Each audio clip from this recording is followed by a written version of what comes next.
We now proceed to the book release, Timeless Mahindra, by Shri Adil Darukhanawala. I request Shri Yaduveer Wadiyar to kindly do the honors.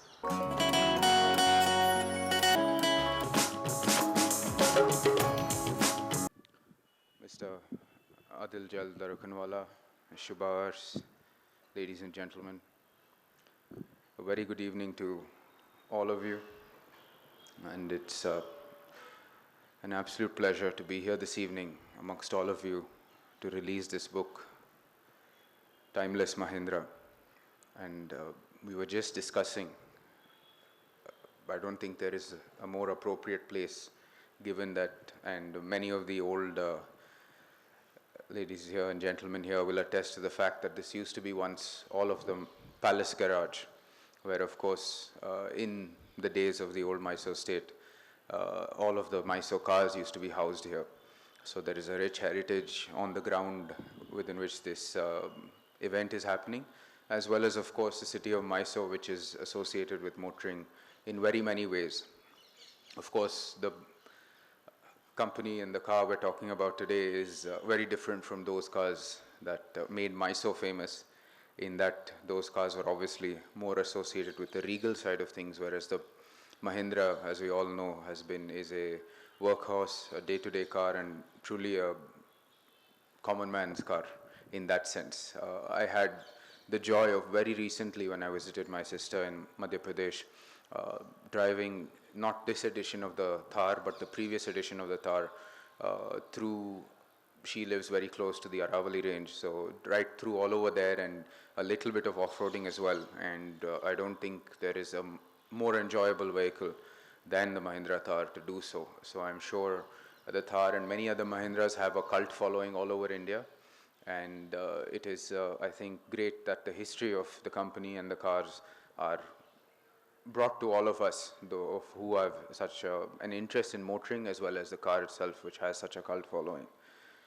I wish the book a very grand success, and I wanted to also, I have not got a chance to really be in any of the Mysore Literary Fest or any of the other events due to just complications on my end, but pass on my congratulations to Shubha and her entire team as well. I think the aspects of Mysore heritage is truly in creating either societies or community institutions that bind together the Mysore community fabric.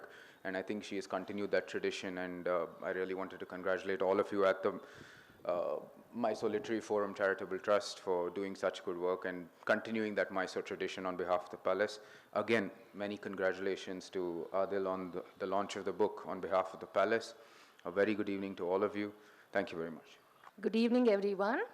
Krishna Prasad is a former editor and editor-in-chief of Outlook magazine. He is an adjunct faculty at the Asian College of Journalism, ACJ, in Chennai. Welcome, sir.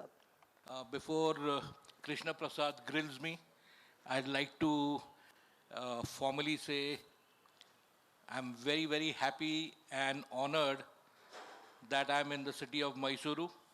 I've been coming here for a long time, thanks to the one single element that draws us motorcyclists to the city, Java and Ryan Irani. I knew Ryan, I knew his other family members because they were based in Pune as well. My previous book, Java, is literally the first ever history of any Indian automotive company in its entirety.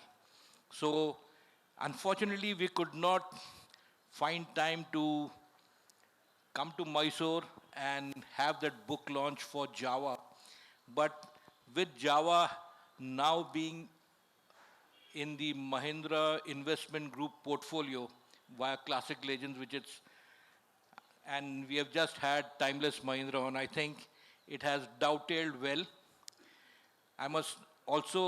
I heard the ladies mention about the book club, and I'm seeing so many faces here who are eager for knowledge, who are eager for conversation around subjects, however diverse they may be.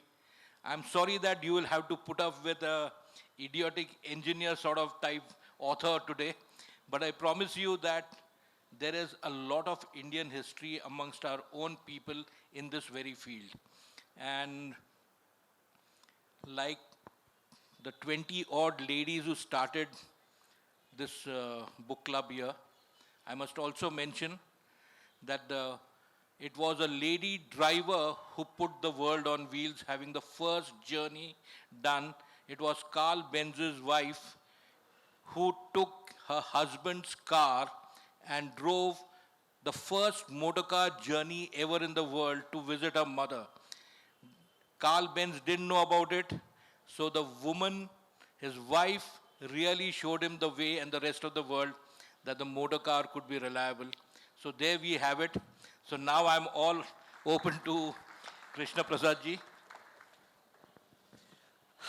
Good evening, everybody. It's good to be here, and I'm a little uncomfortable without a lapel mic, and I'm bending forward, so you'll pardon me for all of this. But Mr. Adil Jal, Darukhanawala, journalist, writer, historian, and a tireless chronicler of all things cars and bikes. Welcome to Mysore. Thank you. The Mysore of Maharajas and motorcycles. Absolutely. The Mysore of Malgudi. Absolutely. And the Mysore of Mysore Park and Mysore Silk. Wow. Many congratulations, Adil. Timeless Mahindra.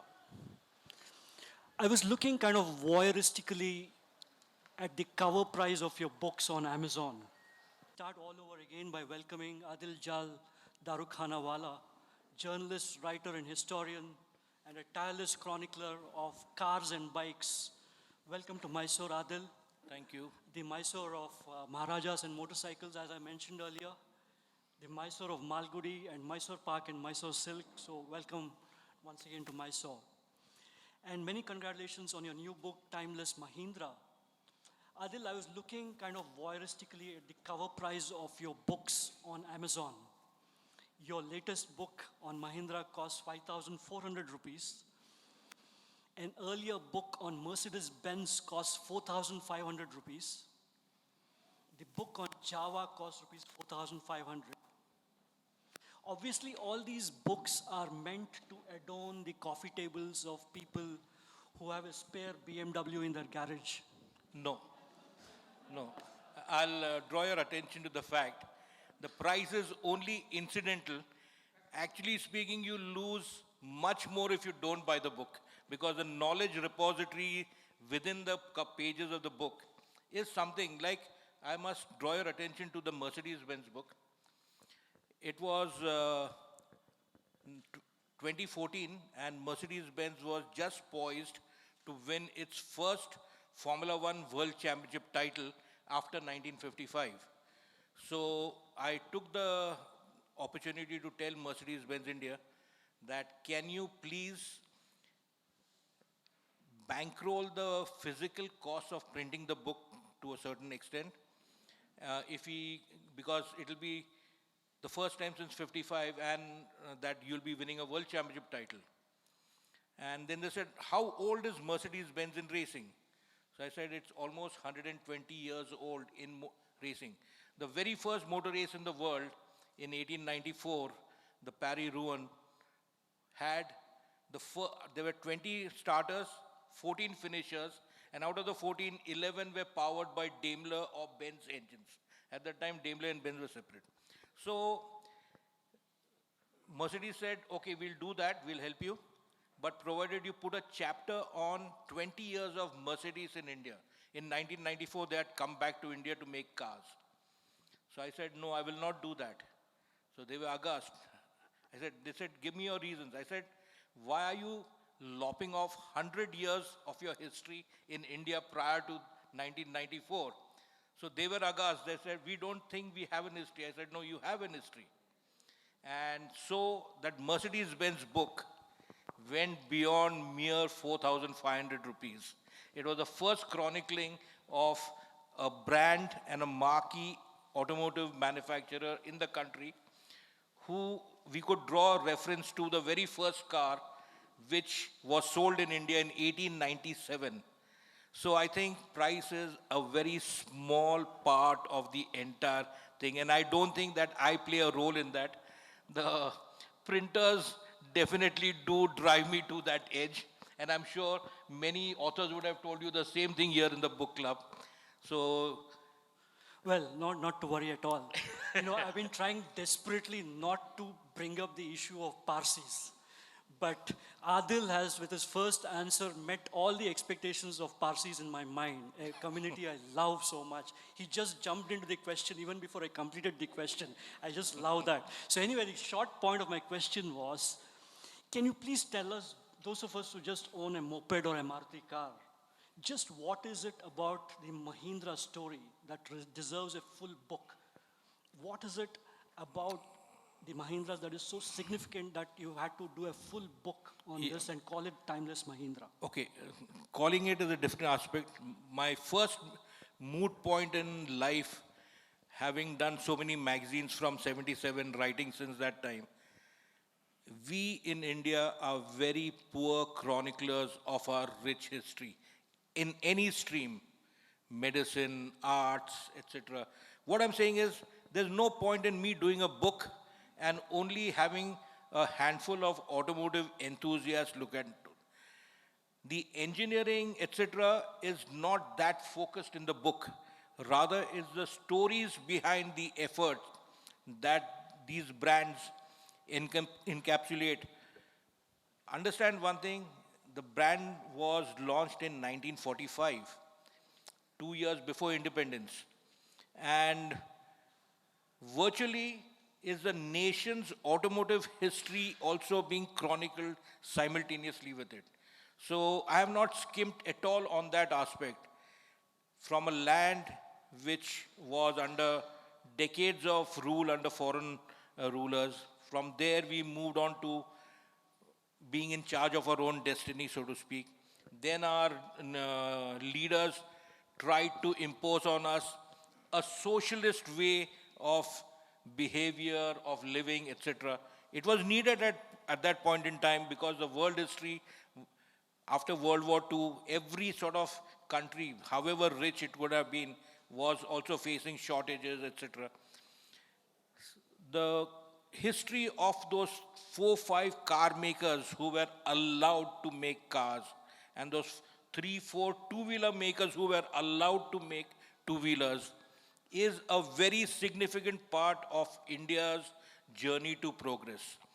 We had so many brakes put on our minds by our socialist-leaning people, where they celebrated mediocrity over meritocracy. One of the key reasons when you saw after liberalization in 1994 that the average Indian has the same aspirations as his counterparts overseas. What helped fuel this? Not just liberalization. The most single important factor was cable TV allowed the rest of the world to be beamed into the drawing halls of our Indian families.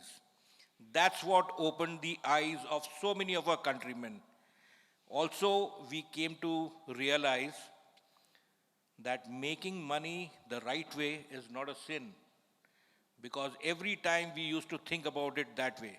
And the second very important thing, which unfortunately still persists in the minds of our netas, I hope I'm not ruffling any feathers here, they're still saying that automobiles are objects of conspicuous consumption, which is so very invalid in this day and age.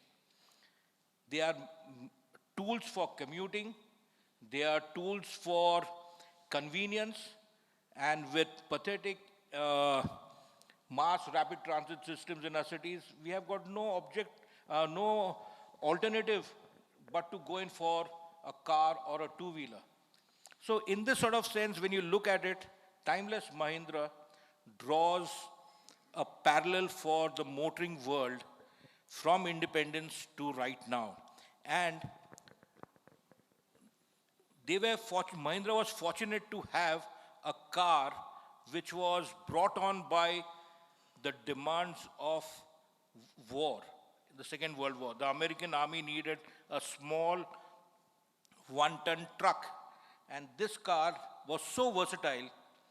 And India, with no roads, no infrastructure, this car did phenomenally well in every aspect. Yaduveer just mentioned in his introduction that he spent a good few days driving the car in Madhya Pradesh. Madhya Pradesh is representative of everything about great stuff about India. Thick forests, great terrain for driving, lot of history. The Jeep did its deed very well there. And that thing was replicated all over. Andhra Pradesh, Gujarat, Saurashtra, Rajasthan. It replicated itself in terms of both war as well as famine. How many times our health workers, India used to have the scourge of malaria, and UNICEF and so many world bodies used to come to that malaria eradication program, etc. Everything used to go. And it was only the Jeep which used to take them there to the back of beyond, rescue that. So this vehicle really made it a way of motoring life for so many. And I think the only thing I must also mention here right now, I've been really blessed by whosoever has asked me to do the books, etc., everything. No one has looked over my shoulder or asked me to change a dot or a comma or remove a sentence or don't do this. Both the Java book, the Mercedes book, the Mahindra book, everyone in these companies saw the book after it was printed and published. And I think I have to tip my hat off to those custodians of those brands. And honestly speaking, it was factual because I've lived that era from the 60s to right now. So I've seen how the industry has progressed, how the Indian way of life has transformed, not always for the better, but a lot of things have indeed got much more easier, more convenient. So this book encapsulates all of those things. Timeless Mahindra is just that, like how Java, the forever bike, was just that. Very quickly, I think this audience should know about the chronology with which Mahindra's name arrived. It was Mahindra and Mahindra before it became Mahindra. No. But before that, it was Mahindra and Mohammed. Yes. Can you just briefly tell us what was that Mahindra and Mohammed story? Yeah. The company was registered in 1945. Ghulam Mohammed and KC and JC Mahindra, the two brothers, they were very close friends from Lahore, and they got into business to buy not just old Jeeps and recondition them and sell them, but they were also, JC Mahindra and KC Mahindra came from a steel background. They had worked with Tisco, the Tata Iron and Steel Company. They were confidants of JRD Tata. And the relations between the Tatas and the Mahindras to this day are of a phenomenally cordial and very warm level across. So KC and JC, along with Ghulam Mohammed, started this steel trading business as well. When India got independence, Ghulam Mohammed decided, so the company was known as Mahindra and Mohammed. So after independence, Ghulam Mohammed decided to go shift to Pakistan. Again, it is one other example of the frugality of how Mahindra or Indian industry does its work. The M&M, Mahindra and Mohammed logo, etc. was all made, stationery was made. And so Ghulam Mohammed left. What do you do with this? They said, okay, instead of Mahindra and Mohammed, just to save our cost on stationery, we'll term the company as Mahindra and Mahindra. But it's a fact. It's not a laughing. It sounded very funny to me as well when I heard it some 20, 25 years ago. But that's a fact. And you won't believe it. One other significant moment happened in 1954 when Mahindra's and Willys Jeep Corporation signed the joint venture to make the Jeeps. Until that time they were assembling. In 1954, they signed the joint venture to make Jeeps in India. And in the 1954 Republic Day parade, Ghulam Mohammed was the guest of the Indian president at our Republic Day. So it dovetailed in. So there is so many things inferences you can draw in, So this is what gives us so much joy to a historian like me, that when you join the dots, you get referred to such. I always think it's providence that Yaduveer ji found the time for Mahindra, but we could not find the time for Java. So it's like that. Adil, your first newspaper article on motorsports or cars or bikes appeared on 26th August 1977, which means counting today, you have been chasing cars and bikes for precisely 15,868 days, nights and afternoons. You are very good in mathematics. Just short of 43 years, as my classmate from school, Kavita Bopaya, just told us. So therefore, it's a fabulous story of a childhood passion that has become your profession. Can you tell us how your journey from a fan to what you've become? You're known as the boss man. How did this transformation from fan to boss man happen, and how did it survive parents and partners and professional setbacks? First and foremost, my parents never thought that I've grown up. Till the time my dad and mom were alive, they passed away about a few years ago. They still thought I'd never grown up. So, and I'm happy to be that young kid who always chases his dreams, sometimes gets into trouble, but not so deep that I can't extricate myself out of it. But yes, the thing is that anyone who's driven in the mind for his hobby, his endeavor, whatever, you got to be crazy about it. Don't do it half-heartedly. I've always believed that if I dive deep and stay deep. And there are lots of guys who love cars, lots of guys who love bikes. But tell me one thing, I've come from an era where the Premier Padmini, the Ambassador, were the two cars of choice. The Bajaj scooter, the Royal Enfield, the Java and the Rajdoot motorcycles, or the Kinetic Luna, were just the few two-wheelers. Today's generation has never understood what it meant to change the cable of one of the scooters, the Bajaj scooter. The cable invariably within 3 to 4 months would have to be changed, because again that socialist government's adherence that cables, bulbs and certain parts had to be made by the small scale sector, and no foreign names, no technology could be bought. So I think that we have come from that era. Today, the cars are of a different plane. No one makes a bad car or a bike these days. It is the degree of how good or great a car is which really decides the success or otherwise commercially of a car or a bike. So I've seen that transition happen. Very importantly, when I did my first magazine in 1987, the car companies refused to speak to me. They said, what is there so big about doing a car magazine? It was the very first automotive enthusiast magazine. It was not a trade journal. We had trade journals before. My thing was speaking to like-minded, passionate enthusiasts, wanted to give my verdict on how a car or a bike behaves to prospective buyers. And we were very fearless. Actually, we were rather too fearless for our own good, because we never made money in those first 8-9 years. But the experience with Car and Bike International over 11 years was phenomenal. You learned, there could not have been a better university for me than doing it all myself over there. I met one gentleman today who came in today and says, Adil, I'm a fan of yours from the Car and Bike International days.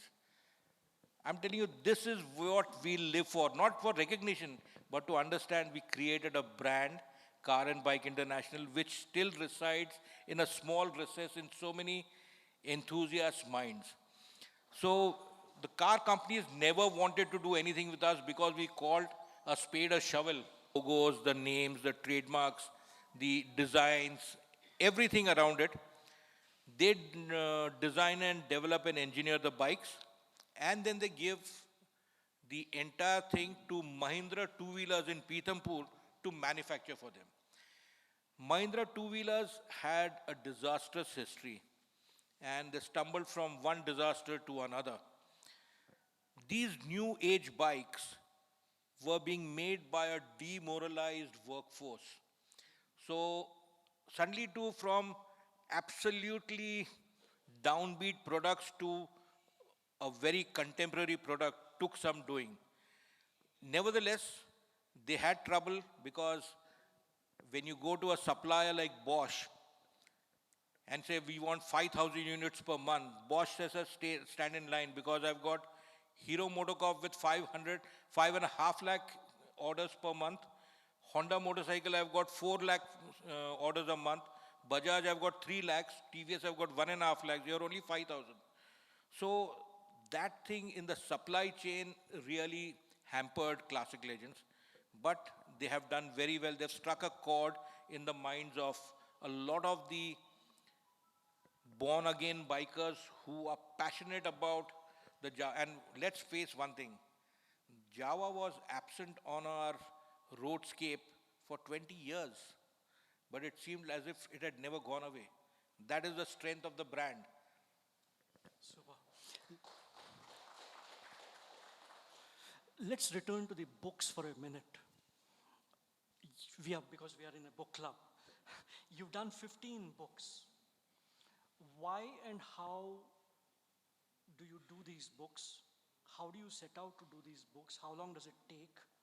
What's the process? Because I think it's something for us to understand because these are huge books. They're not small little ventures. There's great amount of research. Do you do this all by yourself? Is there a team? And where do you draw your inspiration? I mean, are there people like you doing this around the world? Okay, drawing inspiration means, I don't know how to give you a slightly humorous take on it. You must have seen the Asterix comics, and Obelix fell into that magic potion, and he was forever. I think I was dumped into that sort of thing, and I've stayed that way. So the self-motivated on anything motoring, anything automotive, anything with wheels. In fact, my family had a lot of cars and bikes. I've got an earliest picture of me, I think about 6-7 months old, on the tank of my father's Norton. So I think everything with Bawas, I think it all progresses from there on. But yes, the very first article I ever wrote, and I never dreamt of being a journalist. And even today, I'm not a journalist. Sorry to say this, because the definition of a journalist in this country sometimes gets very warped. I'm a passionate informer. I'm a passionate enthusiast. I want to stay that way, and I've always stayed that way with my magazines I edited, the books I wrote, the things I go across to do with people. And I think in that sort of sense, from that August 26, 1977 thing I wrote for the Pune Herald newspaper, the photographs I clicked for my first race over there, I have maintained every article of mine from that time. Every event I have gone to, I have kept the photographs and the negatives still with me. So from 77 onwards, you can understand the repository of information I already have. And I did it because it's just that an enthusiast, because there was nothing available in India to an automotive enthusiast. So I said, I don't want to lose any scrap of paper which has information, which has some vignettes of history, some trivia. So I don't have anyone who's there in my team. I'm a single man guy, team who researches, who structures the contents of the book, the flow of the book. Of course, I have got 2 colleagues of mine who do the layouts and oversee the printing. But I've also found one thing. In this business, if I sublet anything out to someone, correcting his copy takes twice the time than to do it, write it yourself. So that's where it stands. Super. Let's step back a bit and look at some questions on the broader front. Yeah. You're a journalist and an historian who's traveled the world. You go to auto expositions, you exhibitions, and so on and so forth. How do you explain India's automotive story to foreigners? what do you think we have done right? What do you think we have done wrong? And is there something to be proud about at the end of the day? Yeah, there's a lot to be proud about for the Indian industry. Simple facts of life. Today, the Indian automotive industry is the fourth largest industry in the world, number one. Number two, it contributes close to 9% of India's GDP. And number three, it gives employment, direct and indirect, to millions of people. And to the government, sadly, it's the biggest cash cow they ever have. So, in spite of that, mobility cannot be taken away from any walk of life. You need to be mobile to get to work, to earn a living. The automobile allows you to do that. Sadly, the government or the way we should develop our roads, the less we speak about them, the better. Indians have a passion to dig up roads at any whim and fancy. We are forever digging up, our national pastime is digging up roads. So I have seen that umpteen number of times. That's why the Jeep has always done well. I must add. But when we go abroad, we have to understand one more thing. India is not a screwdriver technology industry. The automotive industry in the country is not a screwdriver technology industry. We are a manufacturing nation. Look at England. It's been wiped out completely as far as manufacturing is concerned. Up in Europe, Germany remains strong. French for a little bit, Italians for a little bit. There's no car manufacturing or vehicle manufacturing ever in Europe. Look at the American industry. There also, just those two names, GM and Ford, really still what you call manufacture. Chrysler is now integrated with Fiat. So what I'm saying is, India is poised to jump up to be number 3 within the next 2 to 3 years. There's a lot for us to be proud of. India is the largest two-wheeler market in the world. Forget last year, 2020. 2019, we made 22 million two-wheelers. Can you beat that? 22 million. We used to do 5 million bicycles about 30, 40 years ago. We did 22 million two-wheeler, motorized two-wheelers. So I think when you look at the scale at which we are going, we have to, give it to our industry. And one very important thing, compared to our carwalas, the bike guys they have gone with the BS4 and BS6 emission norms much quicker than their counterparts elsewhere in the world. So I think, yes, we have got the Indian industry definitely has a lot going for it. I just hope they, keep their profiteering streak in check, because consumers deserve to get their great bikes at a much more comfortable price point. Yes, we are a nation of consumers. There's a lot of consumption. There's a lot of employment coming out of this. There's a lot of money being made off it.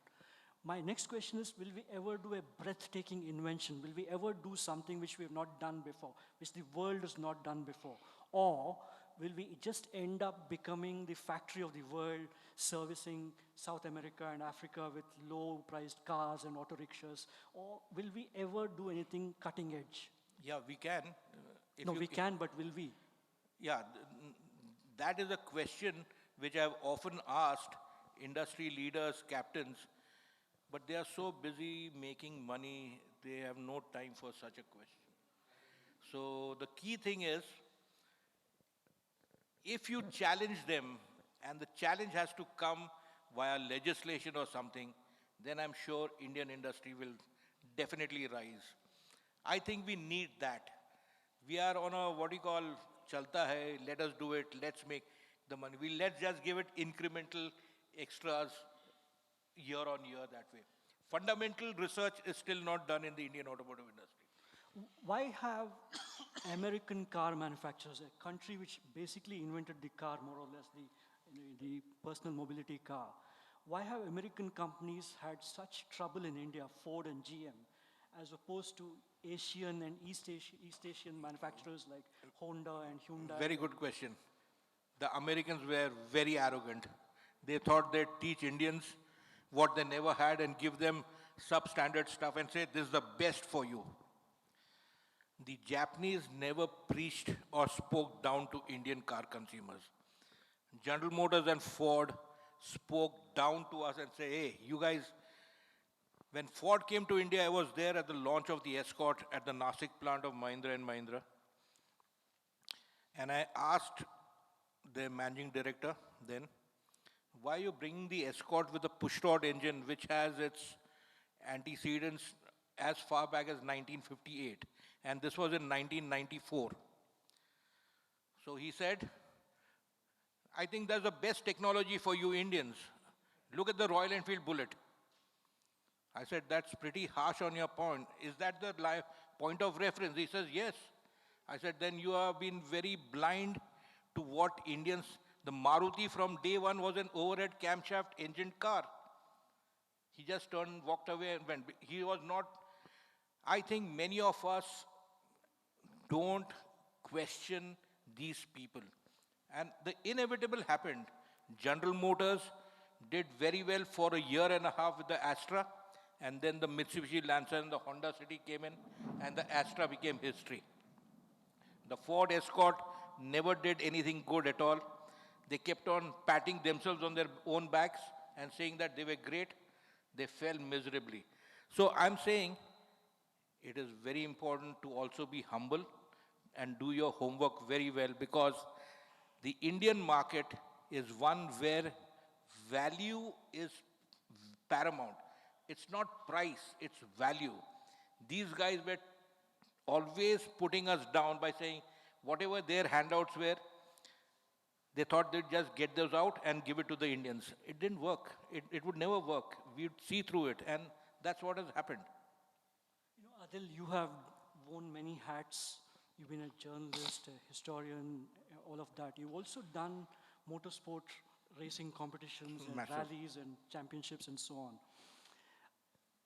In racing, obviously, power and speed are the deities all of us worship. How do you view this, now that you've complained about Indian roads, how do you view this thirst for speed and power on the Indian road now? It's a drug. And what goes through your mind when you hear of a Salman Khan running over people, or a Mohammad Azharuddin losing his son in an accident? Yeah, very true, very right. Most important thing, there is that Pirelli tagline, power is nothing without control. We in India, I must also, it harks back from the time we gained independence. The psyche of us Indians is, oh, we are now independent. No one is looking up. We are free to do anything. Unfortunately, that has not been corrected. We are free, but we also got to do our duties. We have forgotten everything to do about our duties. So what has happened is, a simple thing like wearing helmets. It's made as law in my state, Maharashtra. But politicians have fought in the same party which has made the rules, made it law, have fought against the police and the RTO. No one wears helmets in Pune, in Bombay. If that is not dereliction of the law, what is it? And what is the sort of significance it, what we call showers on the armed janta? Important thing, when RTO licenses can be given without the man even being present for a test, then you will definitely have, India has the dubious reputation of being the world's accident capital. Last year, 160,000 deaths happened on our roads. 160,000. Even COVID didn't take that many out. And it's been going on year. Here we wear masks, but in Pune we have helmets on our elbows, but not on our heads. So, and that is one aspect. Second aspect is the privileged lot, like Salman Khan and all that. Don't show any mercy to them. Everyone has to be equal in the eyes of the law. You mean to say the man who's sleeping on the pavement and who's been run over was lesser mortal, he didn't deserve to what do you call have? I think there are too many things in our nation where we have to address and address them with a firm hand. We don't have that political will to hold people to account. To get back to racing, the serious kind, why has automotive racing not taken off in this country like horse racing or other races? I mean, in the sense that the Formula One circuit in Delhi has kind of skidded to a halt. The famous rallies around here, like the Chikmagalur Coffee Rally, is very much under the radar. Why have rallies kind of died down? Is it dead? It's such a touchy subject for me because motor racing is in my blood. I got into writing because of motor racing, not because of anything else. What has happened is, let's not forget one thing, horse racing and motor racing are both an elitist sport. Let's not befool ourselves or befuddle ourselves by saying, no, it's not. No, it's never been anything less than an elitist sport. Having said that, the first motor race in the country was the Delhi to Bombay motorcar trials in December 1904 and January 1905. There were close to 75 entries for that event. Most Maharajas and royal families entered their top guys in the event. The British factories and German factories sent their factory cars to race in this thing. And the event was won by a Parsi Babaji. It's a fact, it's a recorded fact. From that time onwards, it was our Indian royals who were patrons of motorsport in the country. And it's good that we touched it. The first trophy given for an Indian race was by the Maharaja of Mysore, the Mysore Cup, for the Pune trials of 1906. So that is number one. And the very first Rolls-Royce Silver Ghost sold to anyone in India was sold to the Maharaja of Mysore. So in that sort of sense, the royals gave the patronage to the sport. A lot of well-heeled Indians took to the sport. And it happened, one thing which was lacking for us was like how horse racing you had proper racetracks. India did not have racetracks. That is one of the cardinal weak points for the sport. Madras came up with its own racetrack in 1991.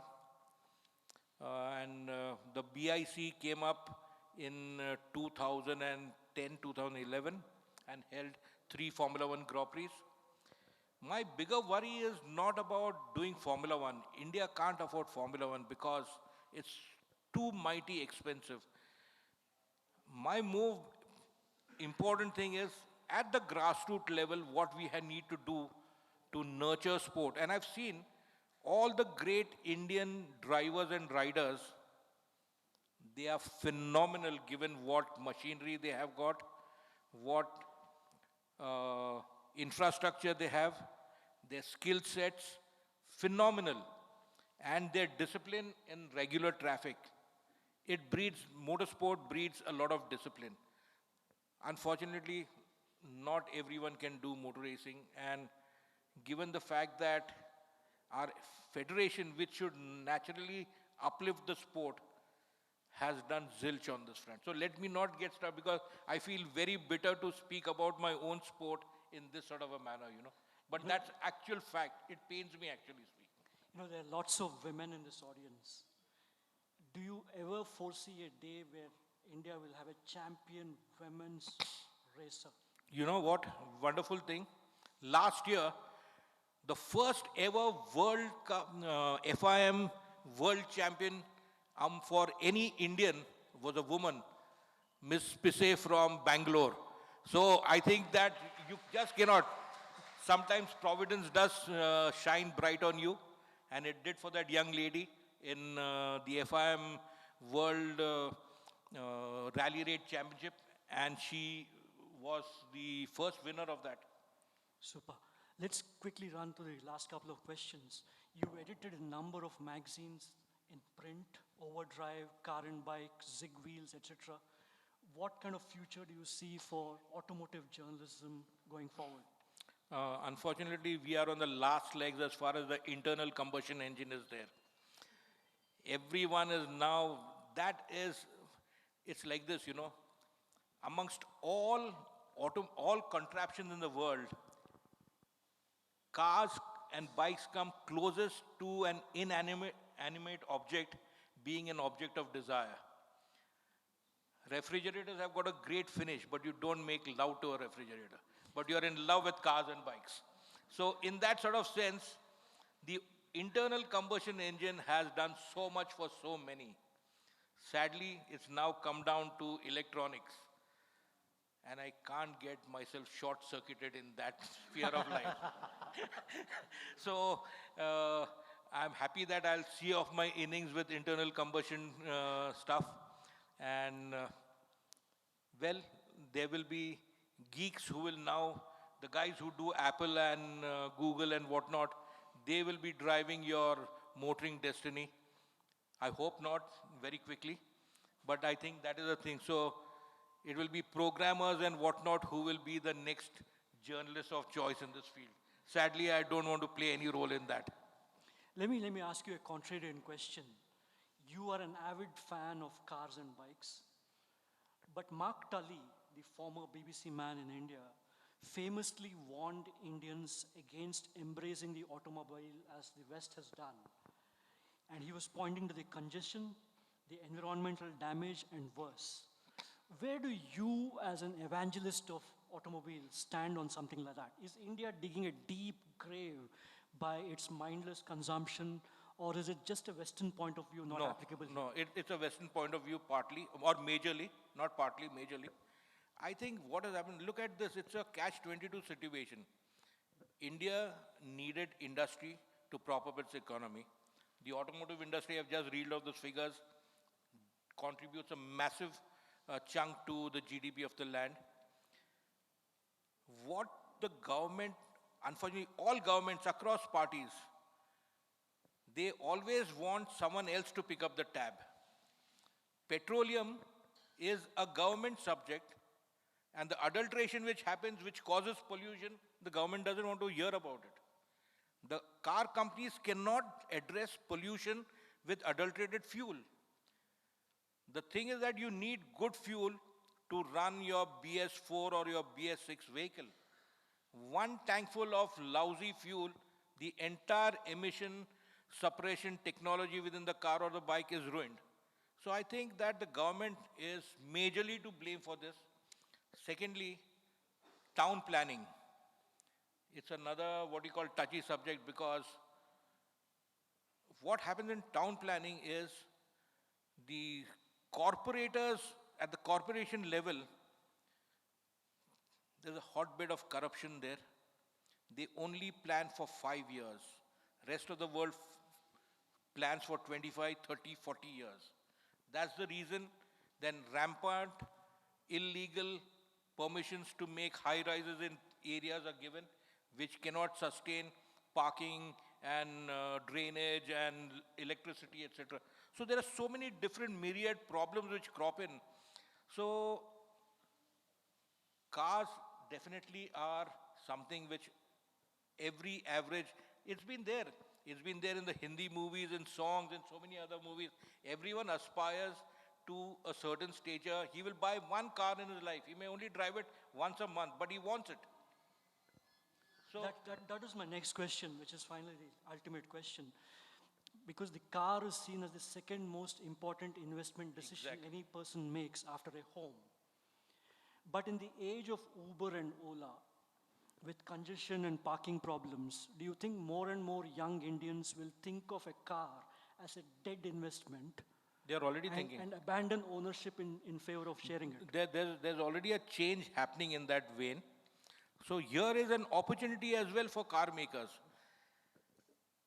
The age and the time of having a pure commuting, a car for pure commuting to be owned is passive with this newer, younger generation. My generation still wants to be saying that I must have my own car. So I think I speak for a lot of you who always, but the younger generation, my sons, my kids, they are passionate about cars, but they don't want to own the car. They said, Dad has got the cars, and I'll Ola and Uber. I also find Ola and Uber really comfortable if I have to traverse within the city. I don't like to take one of my big cars and go out across over there. When one cyclist comes and knocks off one mirror, it's 30,000 rupees down the drain. So there are so many things, but the fact remains, what happens is for the Indian industry now, like the Mahindra Thar which has come across, the Mahindra Thar is a vehicle unlike many. It is pure expression of joy, performance, and everything that is good for an enthusiast who wants to really experience and savor motoring at its best, you know. Every manufacturer will now be forced to have a performance-oriented offering in his portfolio. So, and I think that is where I find the Ola and Ubers pushing manufacturers to do that. And I rest content that that will happen. You know, as someone who said that you want cars to go on and on in the form they were known to be, what went through your mind yesterday when petrol prices touched 100 rupees a litre? You know, I've come from, my mummy used to give me 25 paise pocket money a day, every day, when I was in school. At that time, I remember, just after the India-Pakistan war in 1971, price of petrol was hiked by 1 rupee at that time, and it went from some 3.5 rupees to some 4.5 rupees across over there. And then when I came to an age when I got my license and I started riding my motorcycle around about 76, 77, it was about 7 rupees a litre. Then in the 80s and early 90s when petrol went up to close to about 18 and 20 rupees a litre, that really impacted India more than what it has, because the standard of living of our people, our earning capabilities were pretty much less. Today, there is a threshold which say, okay, we know that the price have gone up. It's not that much of a killer in the minds of a lot of our populace, because I was part, I'll just digress a little bit, I was part of a survey some about 7-8 years ago with the Ministry of Planning. The Planning Commission had done that, and Mr. Arun Firodia of Kinetic Engineering was the head of the group. And he had wrote me in, what was our object? How do we classify someone who's a poor Indian? It was really a taxing thing. How do we classify? He said, does he have, so then we found, for over 2.5 years we did, scoured all over the country. We found people had cell phones. We went, and they had television sets, they had cable TV, they had refrigerators in the slums, they had washing machines in the slums, they had second-hand motorcycles. So when they had already that thing, so the price of fuel was a very small thing. What was really poor was they didn't have enough toilets and sanitation equipment about there. So there's a different dimension to how you perceive the fuel prices and where you really want to see things being done, you know. Okay. So before we wind down, I have a set of 3 or 4 rapid fire questions. Okay. Just one word or one sentence in answer, no more than that. Okay. What would you have been if you had not chosen cars and bikes as a career? I wanted to be a fire engine man. When I was 3-4 years old in Sholapur, where I come from, the most exciting thing in my life was seeing fire engines run around. Okay. You are a Parsi. I didn't want to raise this. You have said it yourself. You are a Bawa. You have said it yourself. What is the best car joke you heard so far in your life? No, there's no joke, but there's a reality. I will draw, again it concerns the royal. After independence, a lot of royals started embracing the Jeep. So the Maharaja of Jodhpur, his brother had two sons, and one of the sons was wanting a motorcycle for his college thing. So the Maharaja said, no. So he said, okay. He was given a brand new Willys Jeep. His brother had a Delahaye with him. The elder brother had the Delahaye, and he saw his younger brother freaking out with the Jeep in Bombay. He was studying in a college in Bombay. So he says, young man, you have to swap cars with me. I don't know what is I think this is one of the most interesting and impressive human stories ever. Over a few rounds of drink, the elder convinced the younger brother to part ways with the Jeep and to have the Delahaye. I must tell you, ladies and gentlemen, that Delahaye is one of only 25 cars built, and today, if it was put in an auction in Europe, it would have got nothing less than about 10 to 15 million euros. No Jeep ever cost that much. As there in the book, I mentioned that. So this is one great, and it's a true story. Take it. What is the one book, again, because we're in a book club, what is the one book on cars and bikes you will recommend to this audience? And don't tell us the art of motorcycle maintenance. No, I'd say that I don't want to be unidimensional and say timeless Mahindra. Look at my book, Classics and Thoroughbreds. It is all encompassing on every aspect: vintage cars, classic cars, people, events, really great innovators, etc. I mean books not done by you.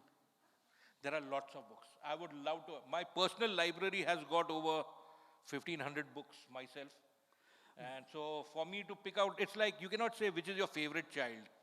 I love the books. I read each and every book, and I know exactly where each book is kept. So if I have to draw any info, I go and pick that thing out. It's like that. Which is the one classic car or bike movie you'll recommend? I'm not much of a movie goer. Okay. Driving and riding on the road are incomplete without food.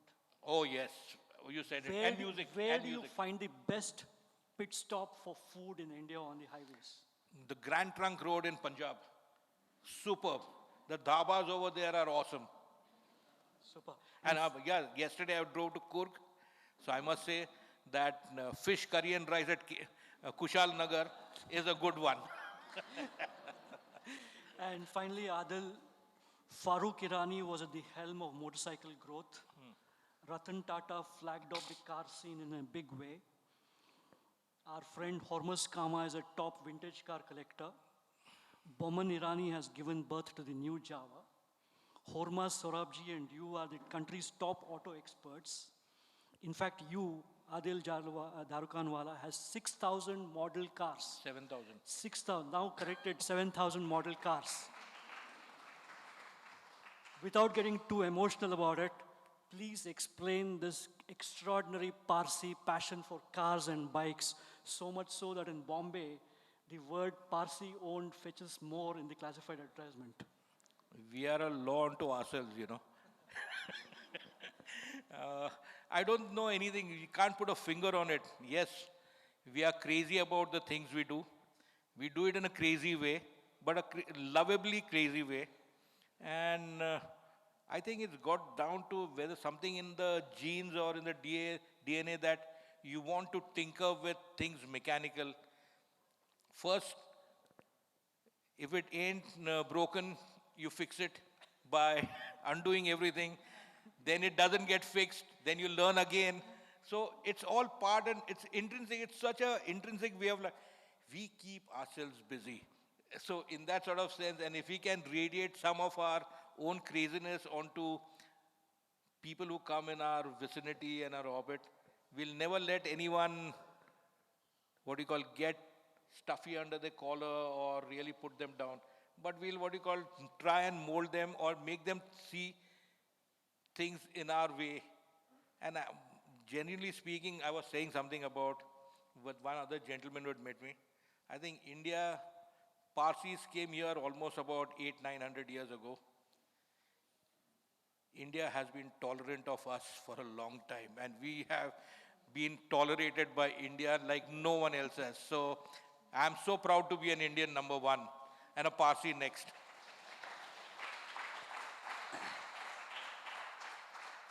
Well, may there be millions more Parsis is what I would say. Oh, I also want that.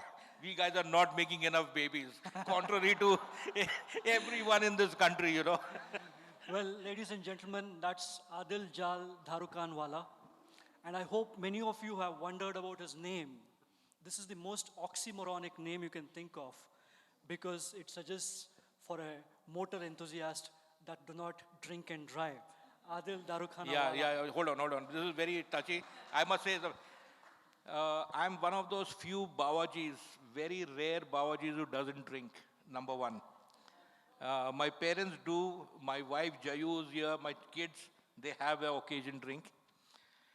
Darukhanawala literally is not a liquor man or anything. Okay? We came from our forefathers, we can draw our family history to the 17th century. We used to be dabbling in the business of making gola barud, darukhana. We used to make gunpowder. Slowly, we had lots of customers then. The Mughals, the Marathas, the French, the British, the Dutch, the Adil Shahis from Gulbarga. Slowly, we ended up only with one customer. It was not good to be in that business. And so in the 18th century, our forefathers got out of that, but the name stuck, Darukhanawala. So occasionally you'll see me exploding. It's not because of my name. Super. Well, that's Adil, and he's firing on all cylinders on Twitter, Instagram, and YouTube at Adil Jal, Adiljal. Thank you very much, Adil, for joining us. Thank you very much. I must say one more thing before I close. I'm really thankful to Yaduveer number one for being the gentleman that he is. I found not everyone could love Jeeps. It requires some special ingredient in them because Jeeps can be very uncomfortable to the masses. But one who gets behind the wheel is the safest man in a Jeep. The other seats I don't know.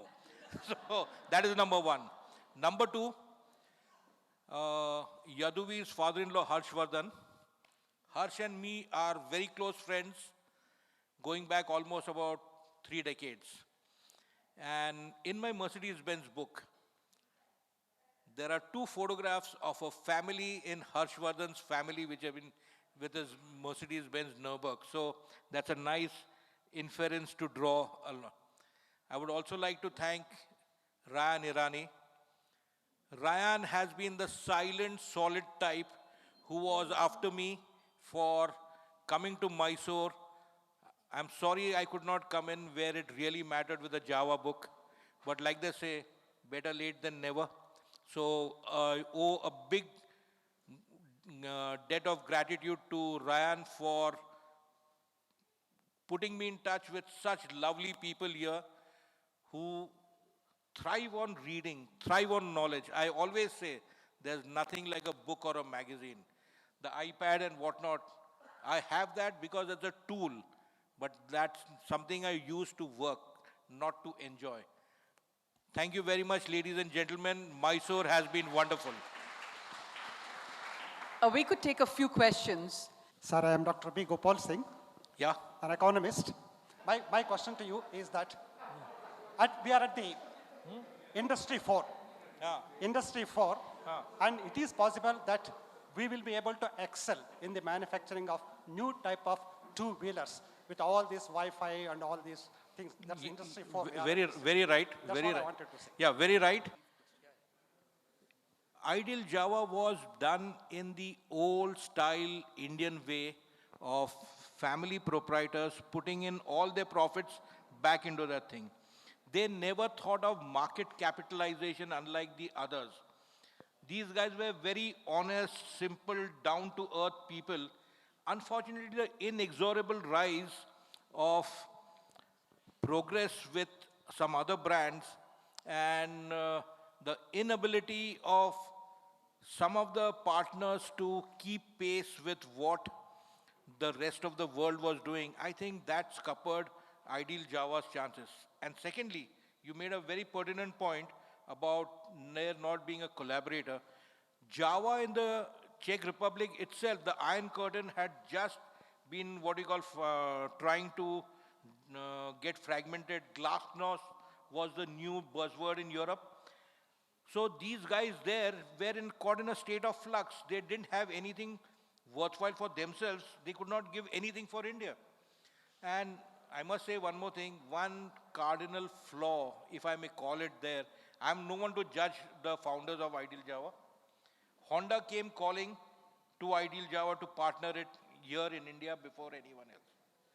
Unfortunately, they did not, the Iranis did not, what you call, think it fit. Ryan was too small at that time to really influence his fathers and his uncles. But then the industry has a long list of what ifs. So what's gone is gone. Yeah. Good evening. Good evening, young man. Yeah, it was a pleasure listening to you, sir. I'm Dr. Adarsh. I'm an orthopedic surgeon. I keep watching this restoring of old classics on TV. It's a very popular program in the US, but it never took off in India. It's never popular in India. Why is it so? Important thing is, US has a history of so many specialist publications to fuel the hobby. We have given away almost a century to the rest of the world. My magazine came in 1987. So we had given away already a century then at that point in time. I'm not saying that I would have changed the whole dimension of it, but we needed more. So what started off with Car and Bike International, followed by Overdrive later on, Overdrive became the template for all car magazines to this day. And we now have close to about 10 or 11 great car magazines in this country, really great. The thing is that we want to see more car magazines, but not in English, in the vernacular. That's where our actual field of acceptance will lie, because mechanics, etc., they are not very familiar or conversant with English language. If you speak to them in there, come across to them, unfortunately that has not happened. The day that thing happens, that thing graph will grow up. I still drive a 1969 1100 Delight. It's so difficult to find the spare parts today. I feel the small scale industries should pick up. No. You know, it's not going to. No, not small scale industries. Someone who's capable should pick up. Small scale industry. Let's not go back to the socialist Raj, you know. Let's go in. We need to deliver quality in every aspect. Even if I write something, I have to write a qualitative piece. So you're giving good money, no? We don't say, oh, you don't say, oh, your price is 5,400. Chalo, yaar, 400 mein de do. I'm saying quality. Give value, you'll get your price for it. Important thing is value. So more so for your car, an 1100 Fiat Delight needs to have parts with the metallurgy of our times, not of those times. Thanks. Sir, good evening. My name is Prakash. Hi, Prakash. Sir, the question was, you were mentioning that you have all the, the photographs and the... Not all, not all. I would many, right from 1977. And also I come to know that you have a huge collection of these model cars. Are you planning to make a museum in Pune, sir? Another touchy subject. I toyed with the idea of the museum. My wife told me one day, we have already done a lot. She says, Adil, if you give away all your model cars to the museum, you'll be a miserable lot at home. For once in my life, I heeded her words. To Yaduveer to join them. What a scintillating journey we've had today.